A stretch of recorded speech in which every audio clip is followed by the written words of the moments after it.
Hi, welcome to the channel. Today I'm going to show you how to change a worn out chain on my Whyte 905. It's the SRAM GX 1x11. This is the equipment you're going to need. A pair of nitrile gloves, a chain splitter, 2 spokes, a chain obviously, and a pair of modified pincers. The chain is a SRAM PC 1130. It's 120 links and it has the power lock master link. Okay, as you can see, we've got a pretty old worn out chain. It's been on for roughly about 10 to 11 months and I'd highly recommend changing your chain depending on the amount you ride, but change it at least once a year. Now I ride a reasonable amount and this gives me a really good idea of how to check chain wear.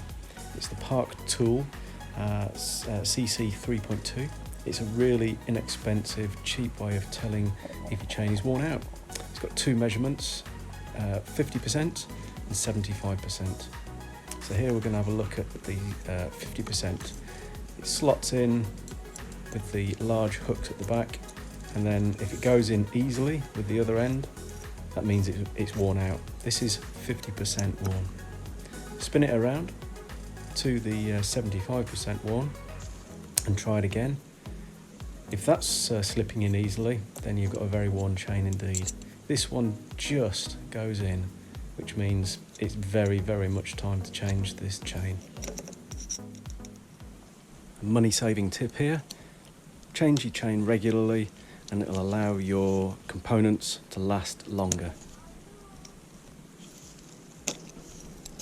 Okay, so we've decided that we need to change the chain. So you've got to get the derailleur into maintenance mode with the locking pin, which I'll show you in a moment.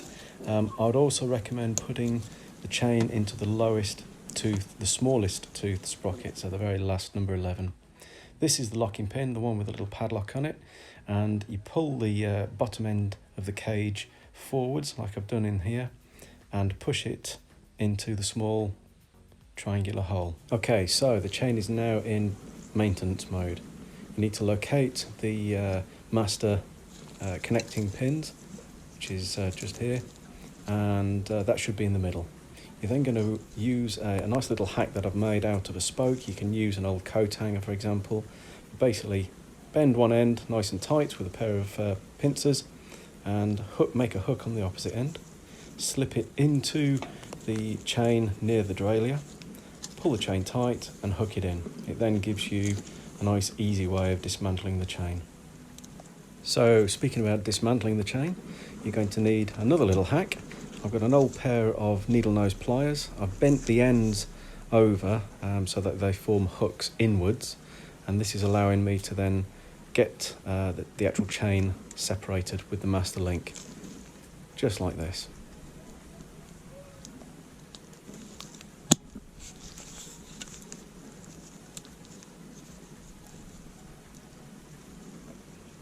Okay, so now it's time to remove the old chain, but don't dispose of it just yet. We're going to need to measure the new chain against the old chain.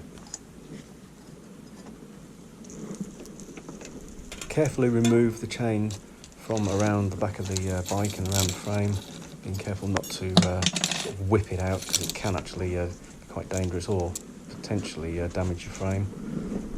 Now I've got a loop just above my head, which I've got the chain looped over, and I'm now going to bring the new chain in line with the old chain so we can measure them, get them exact, and we know that we've then got exactly the right links.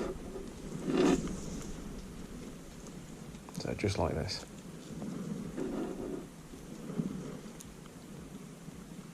Now to simplify this process, bring back your wonderful chain tool, your chain hook, loop it through both chains, through the inner link, so that you can measure the chain absolutely spot on. This is the point that I'm going to be breaking the chain with my chain tool. Make sure that you get the correct chain tool for your chain. In this case, it is a dedicated 11-speed chain tool. Now re-establish the point that you're going to break the chain using the chain tool.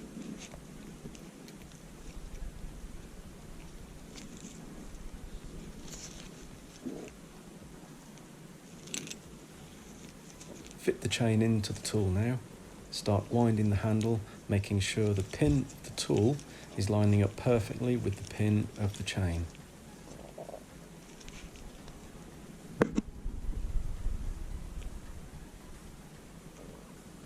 Okay, now you're ready to start winding the tool in. It'll start tight first of all and gradually get tighter, and then it'll go with a sudden little crack. Continue winding, but do not push the pin of the chain all the way out. Make sure it only goes out about, or the pin of the tool only goes in about 3/4 of the way in, just like this.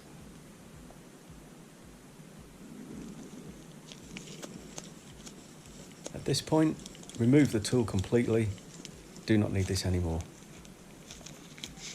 And now simply, gently ease the chain off, and it should just come off very, very easily. You should now have a perfectly lined up chain. Make sure you hold on to the remainder part of the chain that you removed as a spare, as a just in case. Okay, now get rid of the old chain, wind it up, put it into a box, get rid of it. We don't need it anymore. Right, we're now ready to fit the new chain to the bike.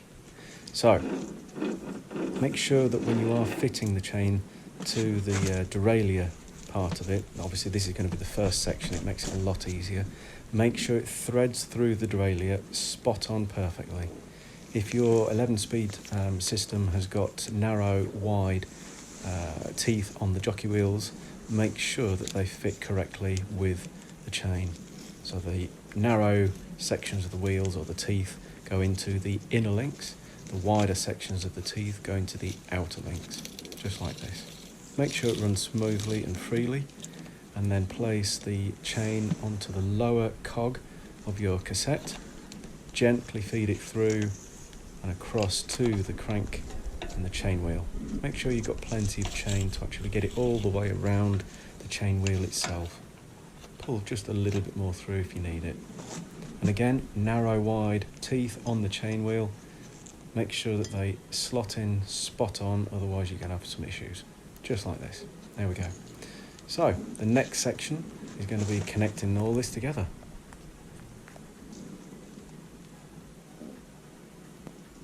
Okay, so once again it's time to bring back our little hack, our chain hook. We're going to be connecting again, first of all on the derailleur end, and then hooking through onto the chain wheel end. You may have to just adjust the position just so you can make sure that you've got a tight chain to work on. A little bit loose at this point, so you might just have to maneuver and adjust to make sure that you can get a reasonable tension on.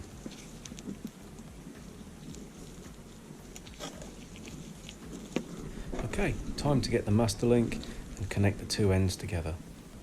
Okay, so this is the master link. Make sure that you've got one link on one side, the other link on the other part of the chain, so left and right sides. One of the things to make sure of is that the arrow on the master link is pointing toward the front of the bike. Hold both in one hand, hook in, basically placing the two holes either side, lining them up with the pins, and then simply just pull and they will lock into place. They won't fully lock. That will be done when you actually start to put pressure through the pedals when you ride. So now we can remove the actual chain hook. A lovely little hack. Double check. In this case, the actual derailleur has gone back into normal riding position. If it hasn't, just bring the derailleur arm forwards and it will release. Check that the chain actually seated properly on the chain wheel and the jockey wheels, and it's got full smooth rotation. And go back and find the link, and you can see here it's not quite fully engaged. As I say, that will happen when you actually put a bit of pressure through the chain wheel, through the pedal, should I say, when you're actually riding. It will lock into place. Master links, power links are not reusable. So when you use this one, bin it, start with a new one. Okay, I went out for a short ride just to make sure that the pins located themselves in the power link, and as you can see here, it's fully closed now. So it's ready to go, ready to shred those trails. Okay, it's well worth at this point making sure that the gears cycle through smoothly and accurately. Make any adjustments necessary before you hit the trails, and everything will go smoothly. You may well hear a little bit of rubbing at the back. Don't worry, the bike's perfect, it's just the tyre rubbing on the wall at the back.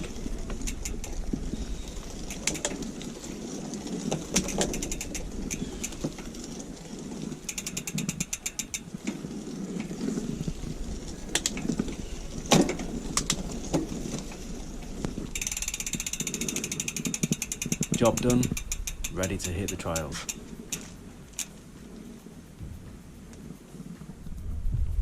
Okay, there we have it.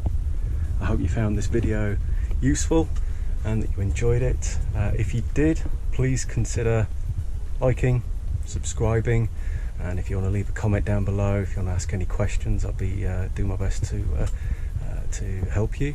Until then, if you'd like to click somewhere up here, there will be a video of my Whyte 905, just basically a little bit of a bike check really. If you fancy getting one of these, I highly recommend it. It's an amazing bike. It's unbelievably wow in every single possible way. So thanks very much, see you later.